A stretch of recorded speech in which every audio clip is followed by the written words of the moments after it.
Salut et bienvenue sur cleboaoriginal.com. Merci de votre fidélité. 5 minutes avec César Ngadi, Ndenka Nalobaka. Tout le monde est d'accord et il en restera ainsi pendant longtemps.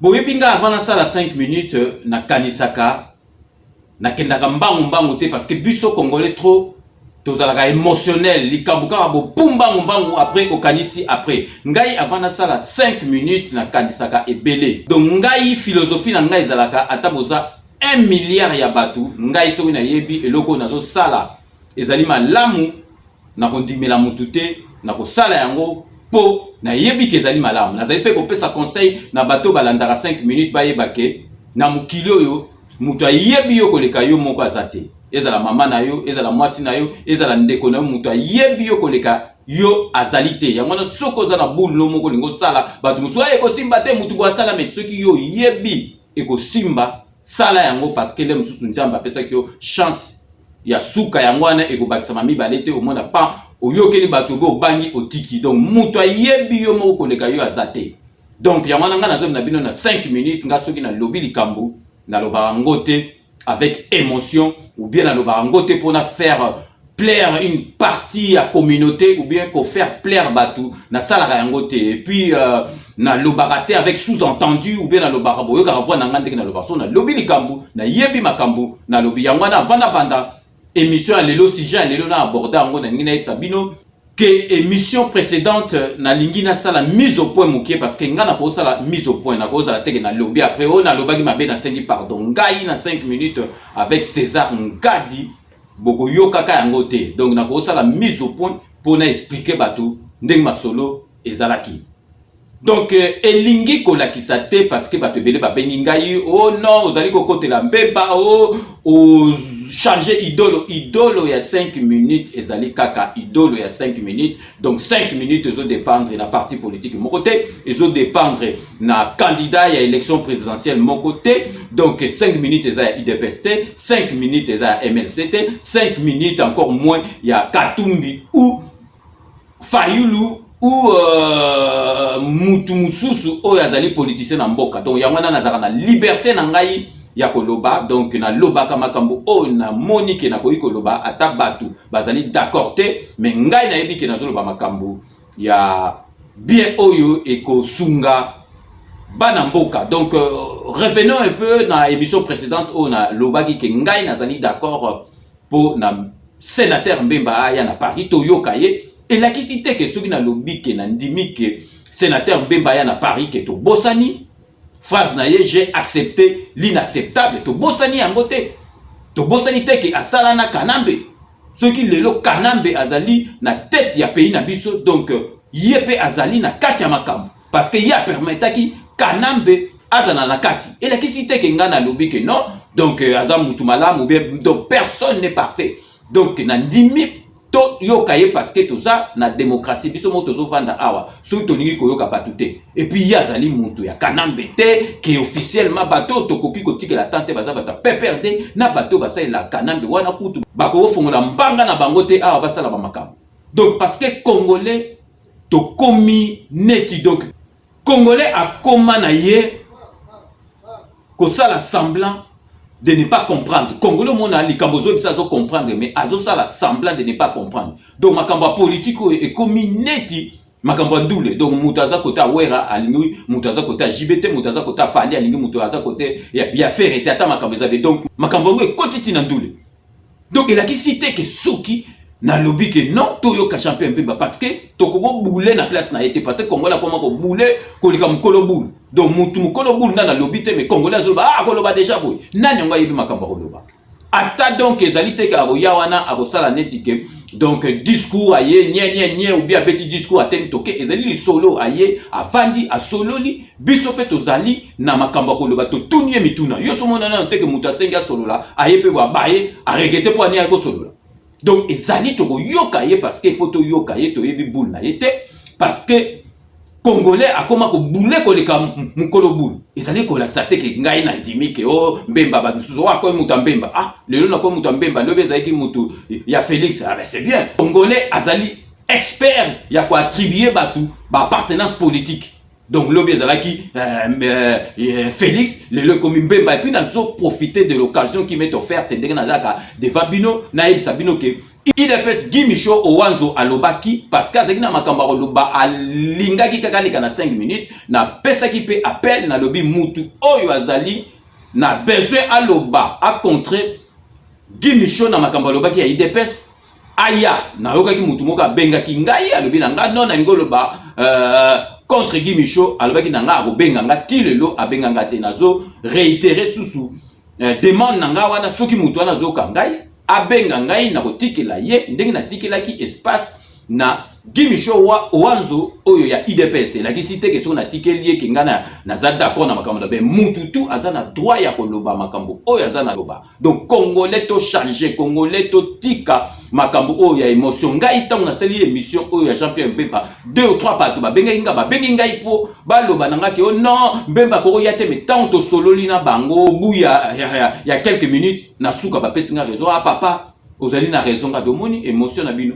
au bengi au monde que tant ngato sololi au monde que oh non nazana raison benga pe batu mususu en tout cas loba na bango pour ba comprendre makambo yo lobi ngabi mais non congolais émotion totika émotion donc na répéter les sous soki na ndimaki Jean-Pierre Mbemba aya na nini parce que il faut to yoka ye tant to yoka ye to zape na ba question retour na ye siko question ezali wana kaka ezali toyeba ke sikoyo Jean-Pierre Mbemba tanga bimaki na toyebi on to kobo santé Jean-Pierre Mbemba bimi ba te belé ba banda que le marché devant ces pays ba compatriotes ba naye ba kendaki ko marché devant ces pays pour ba senga libération de Jean-Pierre Mbemba tanga bimi est-ce que ayaki pour remercier bango ayaki te akei c'est normal abeti 10 ans il faut avoir on a famille na mais avant akei na kisasa ko wela ko poser candidature est-ce que ayaki ko remercier communauté congolaise au babandoko telema devant ces pays pour naïe ayate wana peto ko bossa nangote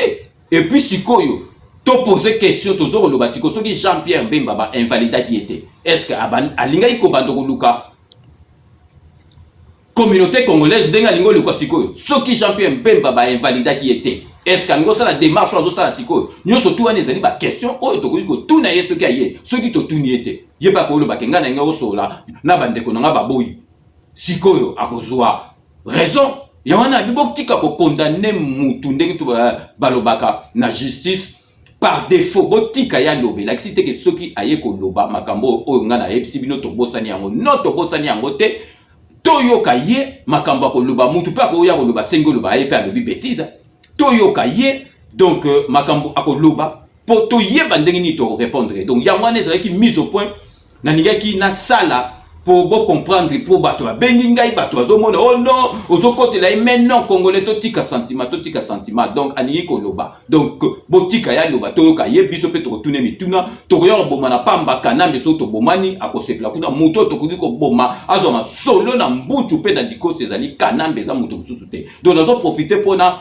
clore mise au point on a tiens la bino bota la bino na ba image ba assassin ba traître ba médiocre donc ba nyanga la kato biso to ko bomba bota la ba misusu bazo ko bomba na caméra bazo mona na te tandenge ba sangani bango tout ya Shadari na mouvement na bango FSTC pour ba mema Shadari bota la bilongi na bango bien.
donc bino moko bolandi batu oyo toko sasa bango bango wana bino bozo mona penza, donc toko sasa bango to kangi bango bien avant d'aborder sujet o naza nango lelo na ningi suna la sabino moke vite fait bomona kana ba image na kanisi bozali komona tala kanambe ba lion zo oto zalaki nango oyo ezalaki okoto ozomona lion atondi azali tala bozomona ba image lion akomi neti mbwa donc akondi biloko kolia eza te parce que kanambe kutu batu normal na pays na biso na bazolia bien te aza kozwa ba lion na banyama na zo bazo kutu koliesa bango te parce que population kutu azo kolia te bino mo bota na ba image ndenge ba lion akomi neti mbwa mais ba lion nazo bisa bino bobanga te boko yoke elengi parce que toko memela bino musuni ya elengi donc kanambe ya tonto kanga ye to sasi ye toko yoko tike la bino ye bo se rassasier penza bo lia bien donc bo banda penza ko lia na misune wana bo zongo penza kwa ezo sala bo banda misune bo lia bien penza makila bien parce que kanambe toko memela bino bo tandenge akomisi bino bo banga te toko memela bino kanambe vraiment kuna beaucoup lia ye pena na ndenga malamu donc sikoyo donc tozali kokota na sujet na biso oyo ya lelo ya 5 minutes avec César Ngadi il y a le 12 novembre donc ezali na zongeli susu makambu ya bakimbangiste na lobelaki makambu na bango babengaki nga expliquer ngai que église Kimbangisi eza neti église nyonso tout ata moto liboma ata ndoki ata nani soka koti na église babenganaka ye te mais eloko ngai nazolobaka église wana eza ya biso moko ngai déjà ndenge nazali moto ya Simon Kimbangu kobosa na ye te parce que papa wana ye moto alibera biso na lera bamidele et puis église wana ngai nasepela yango efale ekoma mpenza neti islam donc église wana eza église moko efale totombola yango makasi na niveau ya islam donc ata naza pratiquante mais ngai naza motu ya Kimbangu mais tozali kosepela te tosepeli te parce que tomoni deux fois donc pas tout le monde qui Shadari a kei kuna donc Shadari bayambi ye babenga seke bayambi ye siko su nazo la sabino donc chalamwana moi si lokola chalamwana oyo azo kende penza oyo azo loba makambo ezanga tina oyo azali mutu ya kana chek nyanga na kata ya kanambe azo kende kuna amemi ba CD akeko pesa batu ya église Kimbangisi et puis a beti histoire ya vision ndenge Kimbangu a monaki mama oyo abengaki ngai azalaka awa na Paris a ngai ezali ya lokuta mais tala ndenge chala mwana aza koloba makambo wana bayambi ye na ningi na pesa bino moko botala na ba image bomona ndenge chala mwana yaki muta ndenge na bakoki koyamba jamais botala na ba image.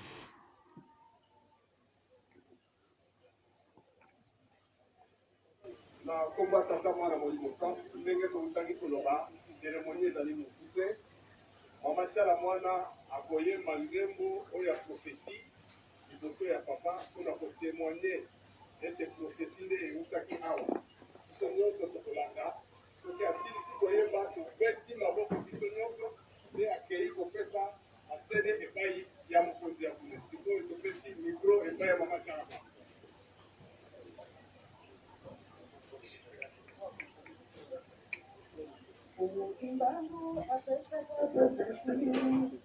Bongo ekozwa lipanda mondele akokoma moto mwindo lelo tomoni yango Simon Kimbangu apesaka profesi bongo ekozwa lipanda mondele akokoma moto mwindo lelo tomoni yango alobaka président ya mina koya akozala elenge yende akofandisa makambo yende akotonga mboka raisi Kabila 4 chiffre 4 toza nsima na yo oyo atumboli Kimbangu ozi mwana bilaka chiffre 4 toza nsima na yo oyo atumoli yo atumoli kimbangu oza mwana bilaka.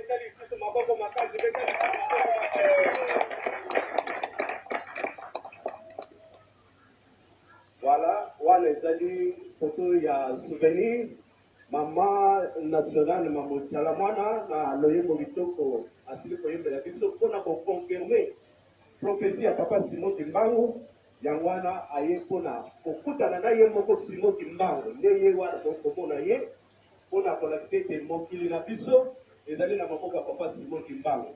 Donc mokolo malelo ezali elokamba te manso maleki na kimia et puis confirmation ya nzembo mamo national tala mwana apesi biso tongoli mpenza mato ya bato banso. Est-ce que bino mo bote na ba image mwasi oyo ya boye penza chala mwana penza bakoki koyamba ye penza na mukonzi église Kimbangi so azo représenter papa Simon Kimbangu ezalaka te bino moko bo moni quand même na ba image botala penza na lakisa bino susu exemple ke mama wana balingi yete na mboka na botala ndengi bazalaki ko wolola ye na ba congolais bazo wolola ye ujana bazo kofinga ye bino siko bino batu ya Kimbangu bino bozo représenter Simon Kimbangu boyamba mutu ndengi wana.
Lelo nazwaki audio ya un kimbangiste abanda Kimbangu donc église Kimbangiste banda bomwana azali mutu ya libanda tazali mutu ya ndaku amonaki makambo wana eza bien te ayebisinga klebowa il faut tikela ngai parole oyo kisanga ndenge oyo kisaki mutu wana kisangani ndenge otikeki gimisho wanzo aloba mutu oyo nazo kisabino sikoyo kombo na ye boss Yekini Kiese donc azali mutu ya Kimbangiste ye moko à 100% donc a sepela kite na makambu oyo ezali ko leka na église Kimbangiste donc na likambo oyo avana tiela bino audio wana nazali ko senga na camionnette mbola les descendants de Simon Kimbangu camionnette mbola il faut tala makambo camionnette mbola il faut tala makambo les descendants de Simon Kimbangu donc na tiki bino boyoka audio ya boss Yekini Kiese makambo alobi.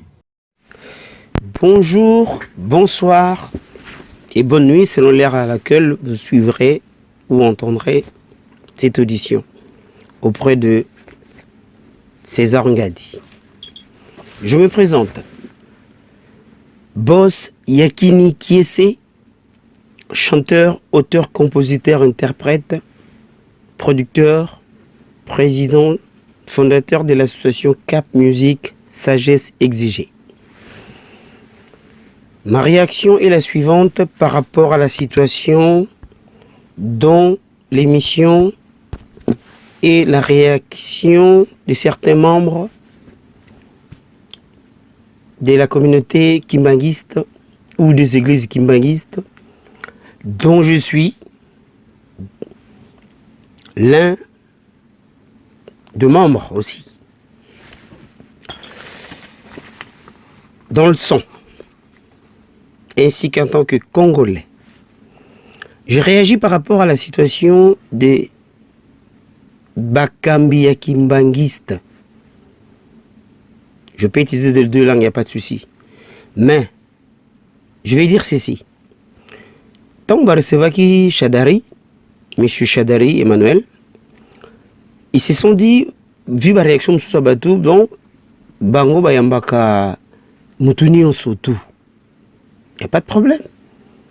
M. Chadari, Aza Congolais, Aza Monamboka, même Bayamba Moupaya, il n'y a pas de problème. Mais le problème, c'est quoi? Nous dénonçons une seule chose. Tous à la hypocrisie, tous à la paix diplomate, dans la situation, tous à l'heure grave. Pourquoi il y a des partis pris? Pourquoi il y a des sentiments? Pourquoi il y a l'idolâtrie? Papa Simon Kimbangu Kiangani fait des bêtises. Je l'ai dit. Il fait des bêtises. Dans quel sens? Il dit jamais la souffrance n'a pas Kambiamboka. Pouvoir, il y a autorité, il y a l'État, il faut que tout ça yango. Mais ce que vous avez solo, nani yango aza komona te o ndenge ba kambi mboka ndenge zali. Tolobi bango nyoso to basala lokola abe ekofote. Mais il faut dénoncer. Quand on ne dénonce pas le mal, c'est qu'on est complice. J'ai beaucoup de respect. L'idolâtrie, moi je vais bien, mais ça saute aux yeux. Et souffrance. Toute la communauté kimbanguiste, là, si on peut les appeler, parce qu'il y en a pour ta étiquette, un peuple qui n'a pas l'eau, qui n'a pas le courant, qui n'a pas la santé, qui n'a pas l'éducation, et ça ne se dénonce pas. Et on reçoit des gens comme ça sans leur dire un mot. Je vais bien vous recevoir, mais il faut dire quelque chose. Quand vous leur dites rien, festac et tout ça pour vous c'est un plaisir. Mais il n'y a aucune question de plaisir. Donc moi je réagis en fonction que Koyamba, non, voilà, tout ça. Oui, mais ce sont l'hypocrisie. Et puis, pour mieux dire, vert blanc, kimbanguiste, mais ça n'a rien à voir avec Mfumu Kimbangu. Il y a beaucoup de choses. Moi, j'ai commencé à faire ces recherches là depuis 19 ans. Je me suis permis à interpeller Papa Diangenda. Kuntima. Et il y a des choses que je dirai plus tard. Peut-être, j'avais 19 ans. J'ai fait pas mal de recherches. Et que c'est l'église familiale, machin, non. C'est pour ça qu'ils ont des déroute et puissance des eaux qui m'habitent à cause de ces choses-là. Et là, on m'a à cause de ces choses-là. On ne dénonce pas, on devient des politiciens, on fait contre la politique et puis on accompagne la politique. Donc en réalité, aujourd'hui, ma réaction c'est que l'église kimbanguiste est accompagnateur et occupation. Mais je suis prêt à débattre, en parler dans la sagesse totale parce que faut, comme on dit, la guerre des idées jaillit la lumière. Je vous remercie. Nakanisi bolandi boss yekini kese donc na tcheli bino adresse na yewana mail téléphone toko chatte bo bengi na adresse mail bo komeli bo pesi numéro téléphone na bino ako expliquer bino ngana za na ba commentaire au salate oyo alobi wana azali kimbangisa azali mutu ndaku mais azo sepela te na makambo oyo ba kimbangisa bazo sala bino moko bo yoki oyo alobi donc vraiment ezali pasi na ma na motema soki église kimbangi sezo continuer car boye bango ba tsenga na epsape batu mususu ya ba parti mususu ba kenda kuna mais les mususu ki bazo kenda kuna te parce que bazo mona bino bozo ya mbakaka batu ya pouvoir donc ngana za na ba commentaire au sala te bino mo boyoki boss yekini qui est ces artistes musiciens donc bino moko soki bozali na makambo koloba boko benga ye boko melele na mail ako répondre bino na makambo nyoso tu wana batu oyo bani ko réagir à propos, il y a audio oyo, bo komeli boss yekini kese yemoko ako répondre bino ako expliquer bino parce que yemoko pe azali ki mbangiste.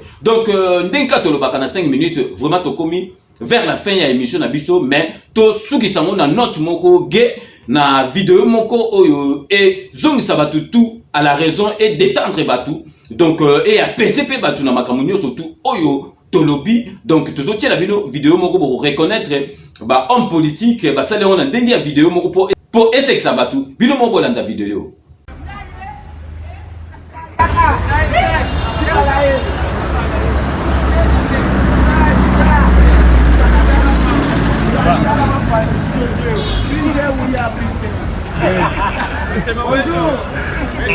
Vous êtes venu visiter le nouvel hôtel? Vous êtes venu visiter le nouvel hôtel? Ça va, on a mis des paquets, alors on a essayé de faire le suivi des différents travaux exécutés par l'autorité de la ville, parce qu'il y a eu des gros financements entre celui du gouvernement et de la Banque africaine de développement. Et pour cela, nous sommes venus juste, on a une équipe complète gouvernementale. Pouvez-vous vous présenter pour les gens qui ne vous connaissent plus ou qui ne vous connaissent pas? Pardon? Pouvez-vous vous présenter pour les gens qui ne vous connaissent plus ou qui ne vous connaissent pas? Là, à côté, vous avez le chef du gouvernement, Tchibala, et le premier ministre, Sankono, et là, c'est mon homologue, le président. Vous pouvez revenir du Maroc. Hein? Ah, ok. Live par rapport à Penzaboy, à M. Tchibala, à M. Raï, na grand prêtre Nabiso Kuna Yowana Fououé. Vraiment, merci, merci. Il y a solo. Voilà mon parle. Moi, mon gars, on est dans la tête, mon gars.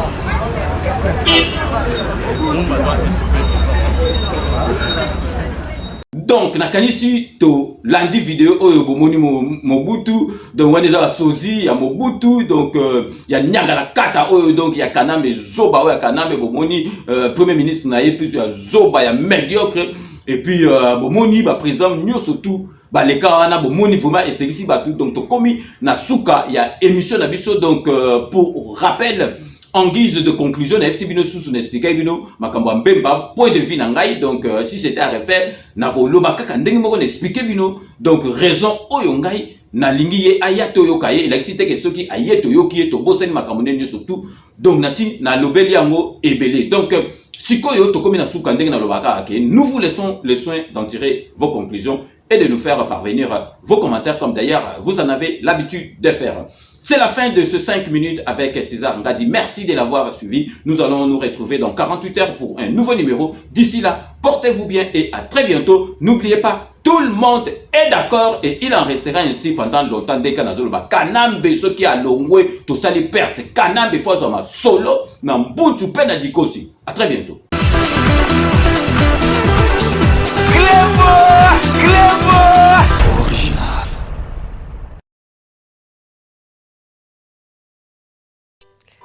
Avec Sepela TV, besoin que tu aies banyongo ezate. Pour pas na biso nyongo ezalate. Ça peut faire un mois que foutite, fouta 15 livres na autopélicio. Ça peut faire 6 mois que foutite, fouta 15 livres na autopélicio. Même plus de 1 an, ça c'est plus de 1 an non foutate au kanisi kozana nyonga makasi. Comme tungsate maman, comme tungsate papa. 15 livres à pamba pour rétablir service non et je te dis on va na andako Europa Bilinga Sepela TV.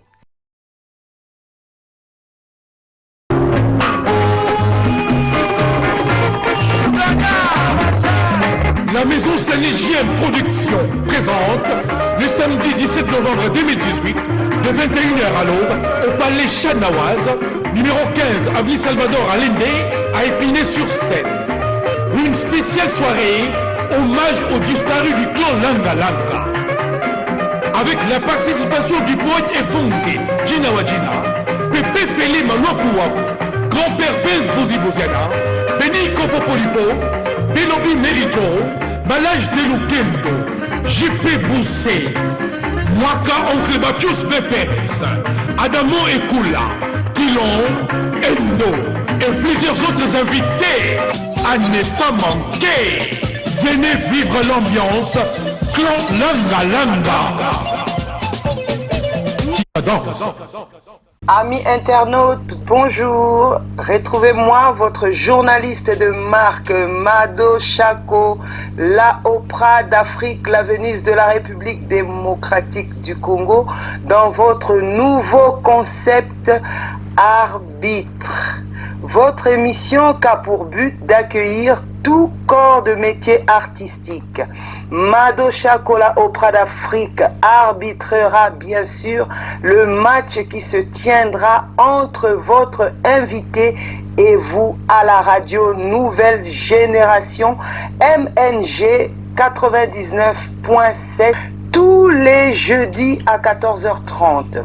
Rediffusion le dimanche au 01 64 38 54 68. Le numéro WhatsApp 07 68 95 58 03.